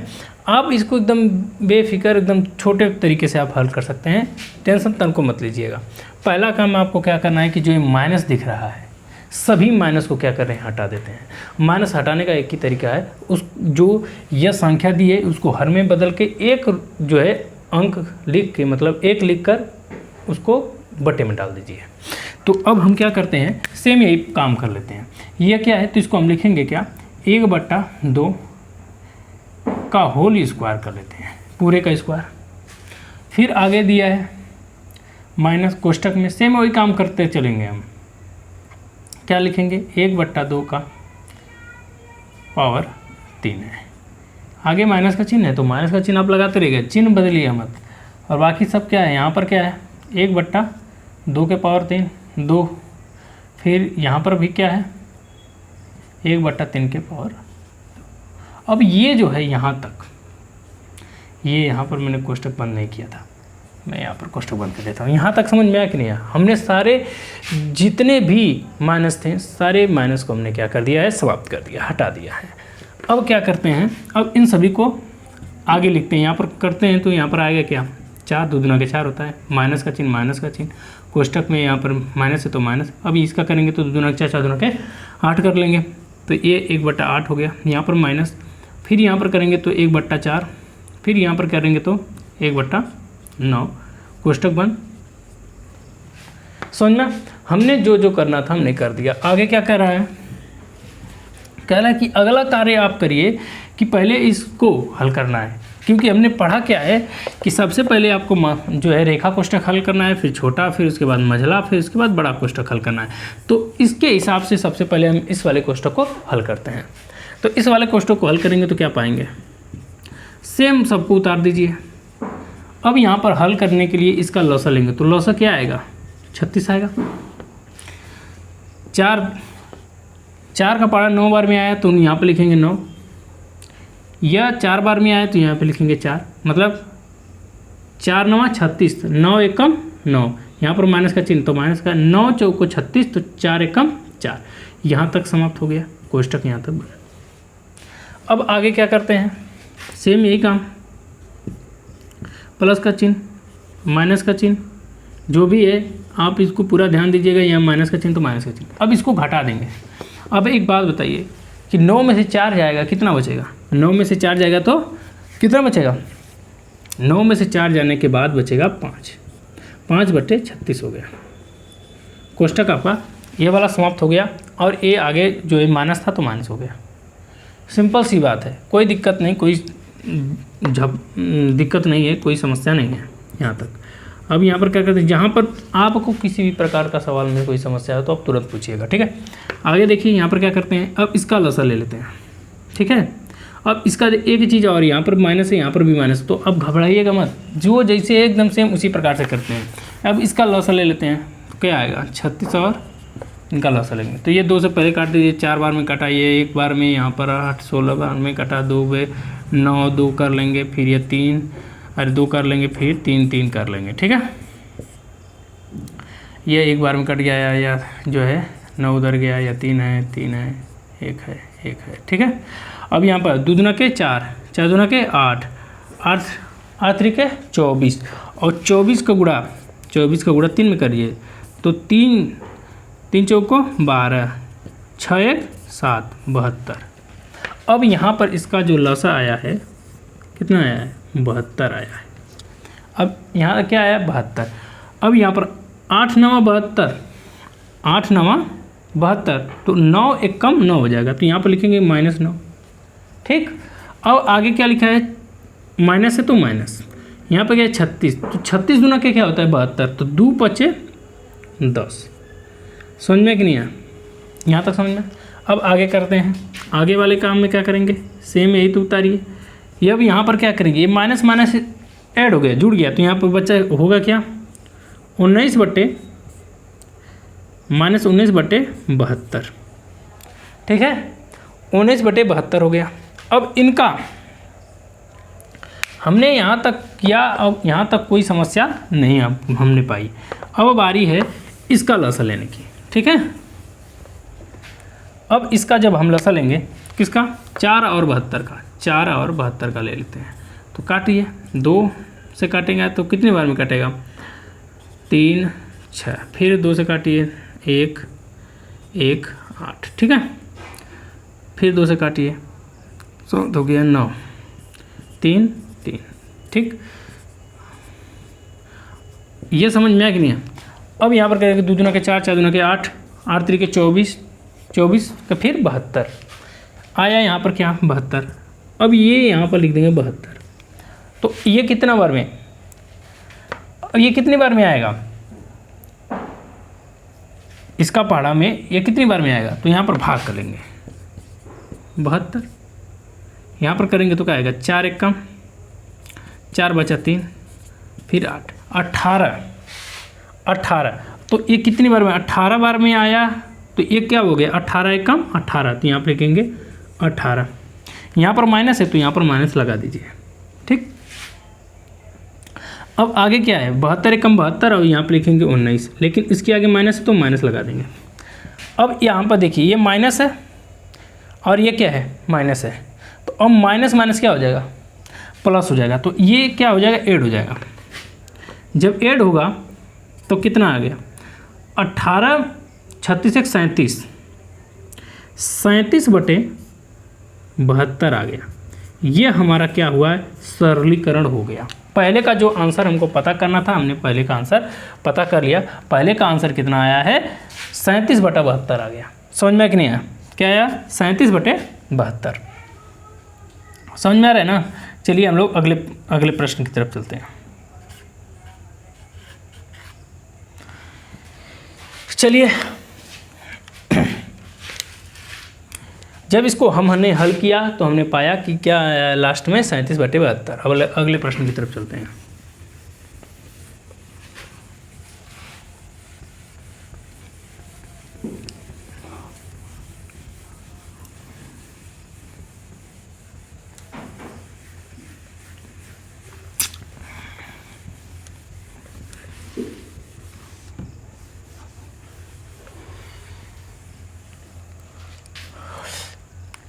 अब अगला प्रश्न में क्या दिया है, कह रहा है कि इसको हल करिए। चलिए हमने इसको भी लिख लेते हैं। क्या है 2 के घाते 5 गुणे 18 के घाते -2 फिर भागे 2 के घाते -3। अब पहली बात ये माइनस में दिख रहा है, यहीं पे हम इसको पहले बदल लेते हैं। ताकि हमें कोई कन्फ्यूजन ना रहे। तो यहाँ पर 2, ये जो है 2 के घाते जो लिखा हुआ है 2 के घाते 5, इसको वैसे ही रहने दीजिए। यहाँ पर ये माइनस है तो इसलिए यहाँ पर लिखें 18, नीचे हो गया। और उसके घाते क्या है 2, तो यहाँ पर सीधे से 2 लिख दीजिए। यहाँ भाग का चिन्ह है तो भाग का चिन्ह रहने दीजिए। अब यहाँ पर क्या है 1/2 करके उसके ऊपर भी 3 कर लिए। हमने क्या किया, माइनस को क्या कर लिया, हटा दिया। अब माइनस हट गया, हमारे पास क्या बचा 2, ठीक। अब ये जो 5 है इसका अर्थ क्या होता है, इसका अर्थ होता है कि जो 2 है वो 5 बार लिखिए। आप 2 को क्या करिए 5 बार लिखिए। हमने 2 को 5 बार लिख दिया, ठीक। अब ये आगे क्या है, 1 को भी क्या करिए 2 बार लिखिए। फिर उसके बाद यहाँ तक। अब एक चीज़ देखिए, यहाँ तक तो समझ में आया। फिर उसके बाद बट्टे में क्या करिए आप 18 2 बार लिख दीजिए। और ये भाग का चिन्ह, तो भाग का चिन्ह अब यहाँ पर भी कर लीजिए। तो क्या है, ये 3 बार है तो 1 गुणे 1 करके यहाँ पर क्या करिए 2 गुणे 2 कर लीजिए। सिंपल सा हमने घात को भी समाप्त कर लिया। अब बारी है घात को हटाने के बाद। अब ये जो माइनस, ये भाग का जब चिन्ह है इसको हम क्या करते हैं गुणे के चिन्ह में बदल लेते हैं। सेम सबको उतार लीजिए, कोई दिक्कत नहीं, ठीक है। 2 2 2। अब इस जो 1 का गुणा करेंगे 1 में तो उसका कोई मतलब नहीं है, तो झूठ में लिखने का कोई अर्थ नहीं बन रहा है। तो यहाँ पर 18 हो गया। अब ये गुणा का चिन्ह हो गया, ये भाग जो है गुणा में बदला तो ये ऊपर का नीचे, नीचे का ऊपर हो गया, तो 2 ऊपर हो गया। अब 1 नीचे हो गया, 1 का गुणा 1 में करेंगे कोई अर्थ नहीं है, फिर भी मैं लिख देता हूँ कि 1 है, ठीक है। अब यहाँ पर क्या करते हैं, अब काटते हैं, ठीक है।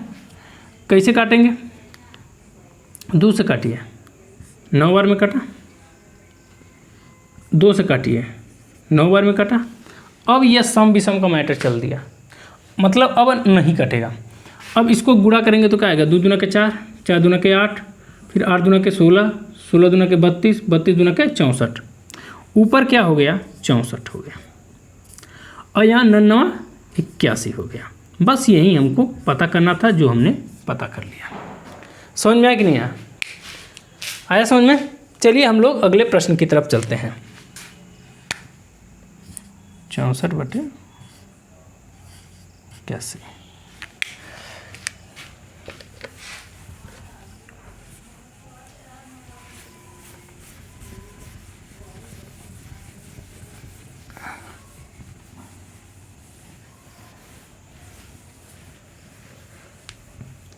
अब देखिए, अब हमारा अगला प्रश्न क्या कह रहा है। अगला प्रश्न कह रहा है कि एक टेलीविज़न सेट है, एक टेलीविज़न सेट मतलब एक टीवी है, ओकर एंटीना फंटीना सब लिए हुए, का मूल्य जो है 15,625 है। मतलब जो धन है वो कितना है, मतलब जो मूल धन है वो कितना है 15,625 है।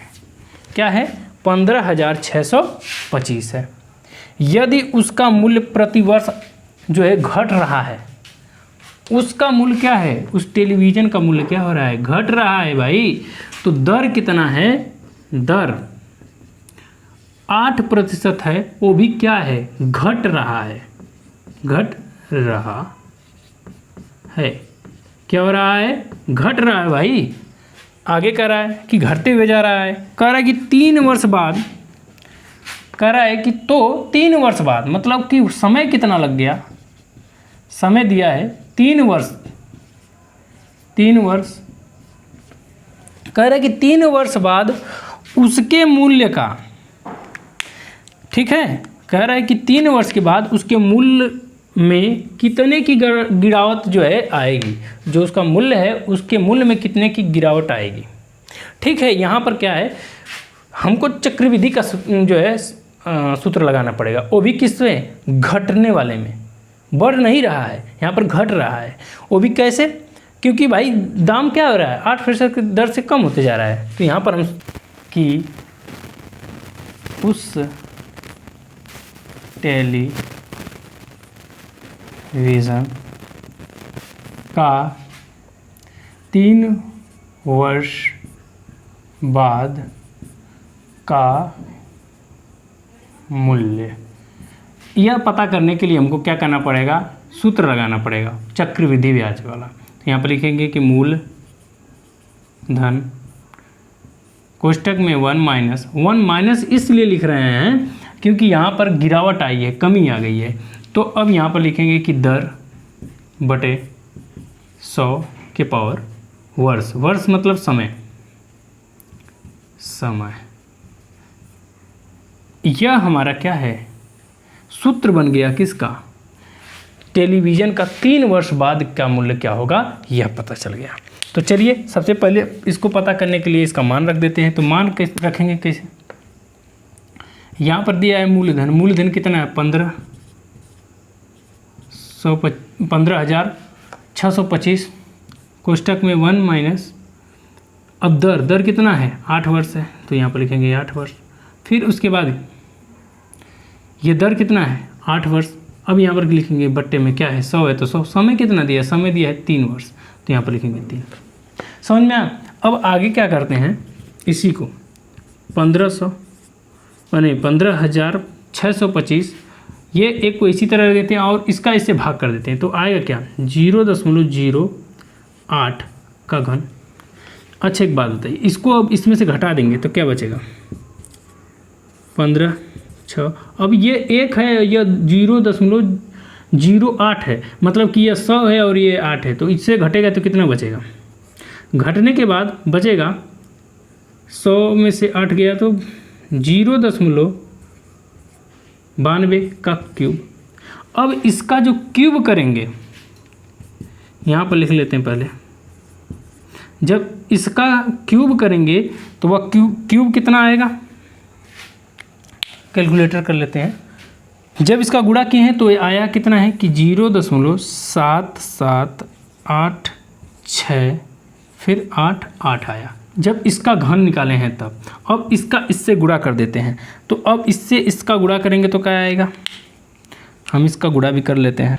अब इसका जब हमने इससे गुणा किया है तो आया है 12,167। अब इतना क्या आ गया, कह रहा है कि जो है 3 वर्ष के बाद उस जो टेलीविज़न इस समय 15,625 का बिक रहा है वह 12,167 रुपये का बिकेगा। ठीक है।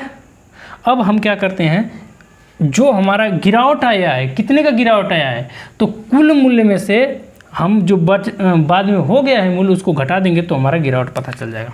तो यहाँ पर लिख लेते हैं कि 15,625 माइनस 12,167 घटा देंगे तो क्या आएगा, 3-4 यह आएगा। मतलब कि 3 वर्ष में वो कितने की गिरावट आ गई है, 3,458 की जो है क्या हो गया है, गिरावट आ गया है। इस टेलीविज़न के मूल्य में ये पूछा है कि ये भाई एक टेलीविज़न है 15,625 रुपये का बिक रहा है और वह जो टेलीविज़न है उसके जो मूल्य में लगातार गिरावट आ रही है, वो भी कितने दर से, 8% की दर से। और 3 साल के बाद क्या होगा, तो 3 साल के बाद हमने निकाला कि 3 साल के बाद उसका मूल्य घट के 12,167 आ गया। तब कितने की गिरावट हो गई, तो पहले तो 15,000 था, 15,625 था, अब आ गया 12,167, तो घटा दिए तो गिरावट कितने का आ गया, 3,458 का आ गया। समझ में कि नहीं आया। चलिए हम अगले प्रश्न की तरफ चलते हैं। अब हमने इस प्रश्न को देखेंगे कि ये प्रश्न किस प्रकार से इनको हल किया जा सकता है। तो चलिए देखते हैं। पहला प्रश्न दिया है कि लोहे का क्या है, घनाभ है। एक लोहे के घनाभ के आकार के टुकड़े। अब घनाभ जो है कैसा होता है, जिसकी लंबाई गुणे चौड़ाई गुणे ऊंचाई, ठीक, उसका आयतन, उसका यह संपूर्ण पृष्ठ निकालेंगे। ठीक है। आगे कह रहा है कि उसकी लंबाई चौड़ाई यहाँ पर इस प्रकार है। चलिए ठीक है, अब हम क्या कर लेते हैं, सबसे पहले प्रश्न को हल करने का प्रयास करते हैं डायरेक्ट ही। ठीक है, तो घनाभ के आकार हैं, क्या आकार हैं, लिखेंगे कि घनाभ की लंबाई, घनाभ की लंबाई कितनी दी है, घनाभ की लंबाई दी है 75 सेंटीमीटर दी है। कितना दी है, 75 सेंटीमीटर उसकी लंबाई दी है। और चौड़ाई कितना दिया है, 15 सेंटीमीटर चौड़ाई दिया है। कितना दिया है, चौड़ाई कितना दिया है, 15 सेंटीमीटर चौड़ा है। ठीक, आगे क्या लिखा है, फिर कह रहा है कि उसकी ऊंचाई कितनी है, 5 सेंटीमीटर है, तथा उसकी ऊंचाई कितनी है, 5 सेंटीमीटर है, 5 सेंटीमीटर है। ठीक, एकदम क्लियर। अब यह कह रहा है कि यह तो लोहे का एक घनाभ है, लेकिन कह रहा है कि इसमें से मतलब इसको क्या करना है, तोड़ना पीटना कुछ भी करें आप, इसे पिघला के दूसरा बनाना है, लेकिन उसका आकार निश्चित है कि कैसा होना चाहिए, उसका लंबाई 15 हो, चौड़ाई जो है 3 हो, और उसकी ऊंचाई कितनी हो, 1 हो। वैसे गुटकों में क्या करना है, बदलना है। ठीक, तो सबसे पहले इसका हम घनाभ का आयतन निकाल लेते हैं। यहाँ पर लिखेंगे कि घनाभ का आयतन, घनाभ का आयतन कितना है, घनाभ का आयतन कितना होता है, लंबाई गुणे चौड़ाई गुणे ऊंचाई होता है। लंबाई गुणे चौड़ाई गुणे क्या होता है, ऊंचाई होता है। यही ना होता है, आयतन का सूत्र क्या होता है, लंबाई गुणे चौड़ाई गुणे ऊंचाई, यही सूत्र है। अब इसी सूत्र पे हम क्या कर देंगे, रख देंगे।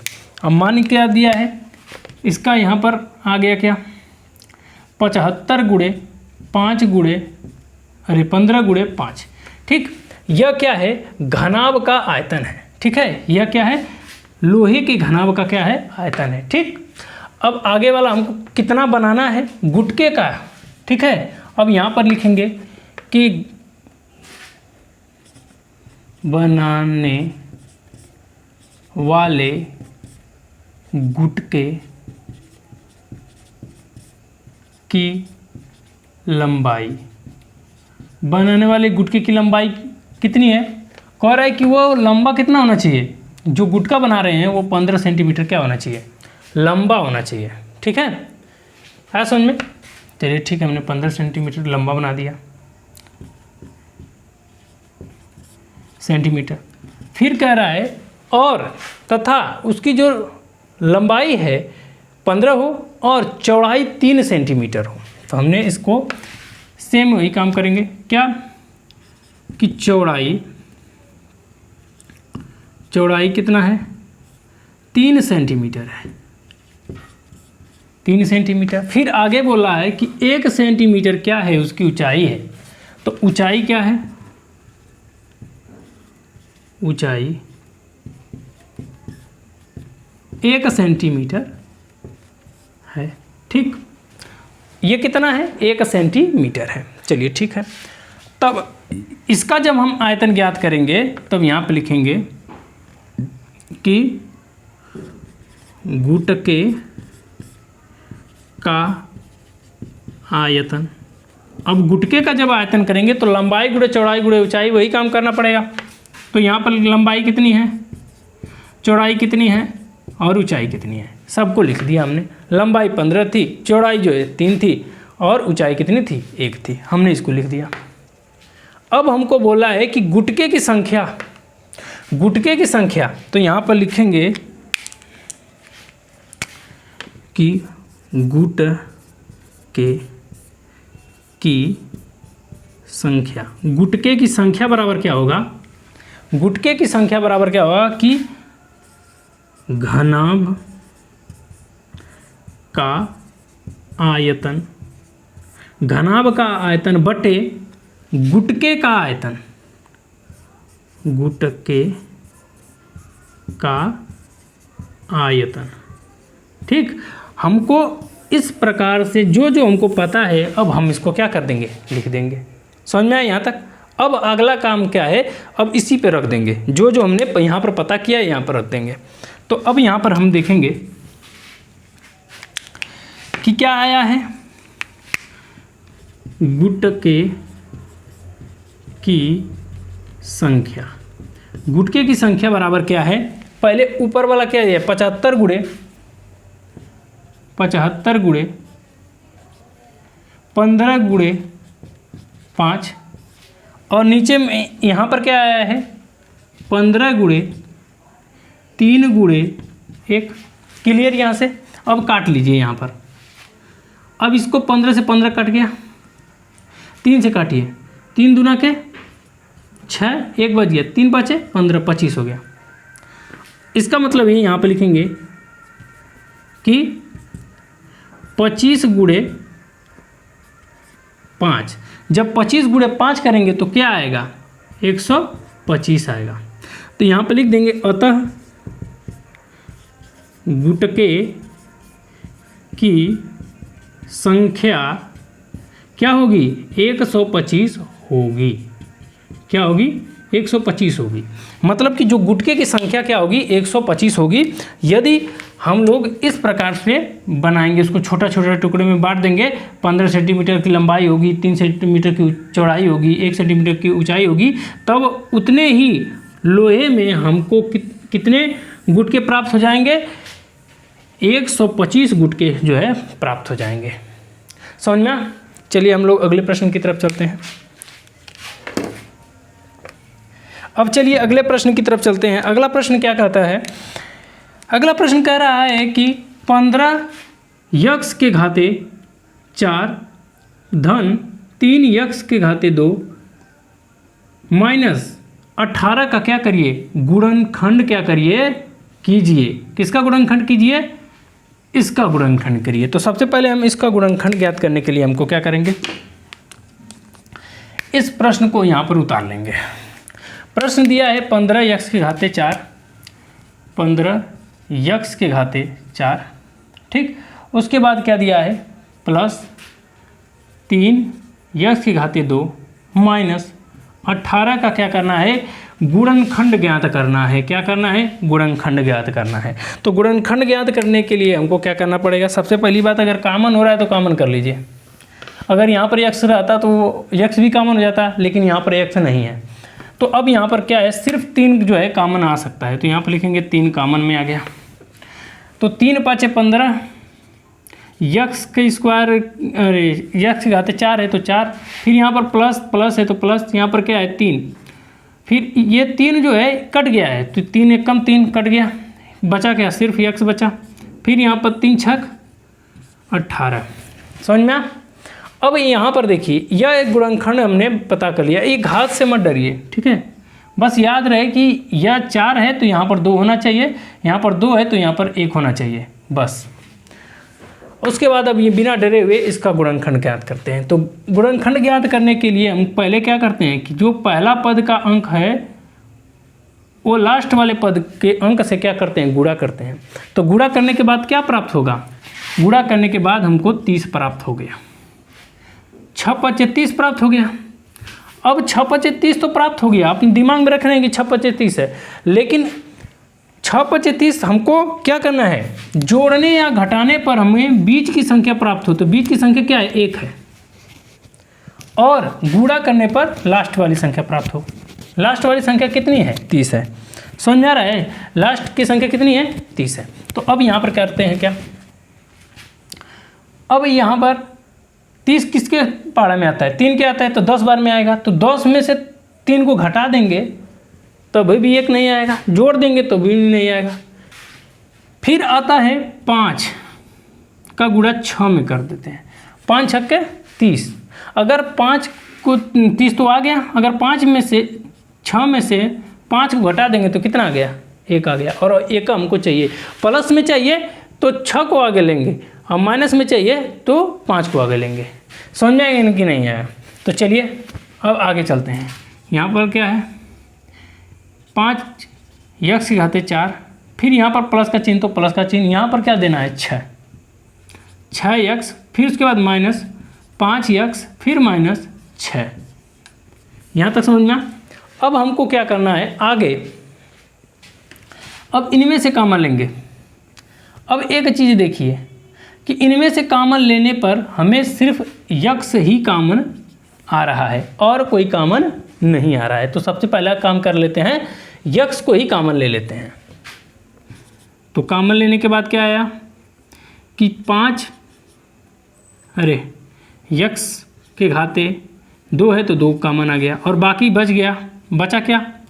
बचा 5 बच गया, उसी तरह x स्क्वायर वो भी बच गया। यहाँ पर प्लस है तो प्लस, 6 है तो 6, बाकी सब तो कट ही गया ना। यहाँ पर माइनस है तो माइनस ले लीजिए। और यहाँ पर कुछ कॉमन हो ही नहीं रहा है, सिर्फ कोई नहीं कॉमन होना तो सिर्फ हम 1 लिखते हैं। तो अब यहाँ पर सेम उसी तरह उतर गया ये माइनस, ये भी माइनस, तो माइनस माइनस क्या हो गया? प्लस हो गया। कोष्ठक बंद यहाँ पर, समझ में?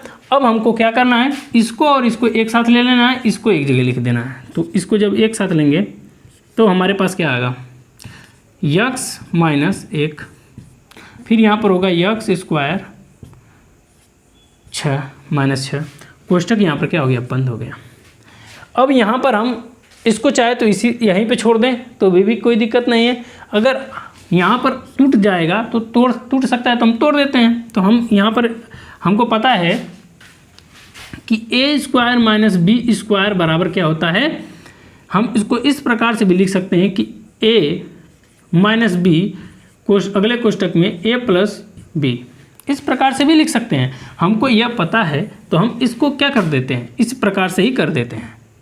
तो हम इसको यहाँ पर लिखेंगे x, a के जगह पे क्या है? x है तो यहाँ पर लिखेंगे x माइनस 1 में x प्लस 1 में। ठीक, आगे सेम इसको उतार देंगे इसी तरह। अब हमारा क्या है सवाल जो है, जो बोला था गुणनखंड ज्ञात कीजिए, हमने गुणनखंड ज्ञात कर लिया। समझ में? चलिए हम लोग अगली बार जो है अलग टॉपिक लेकर आएंगे।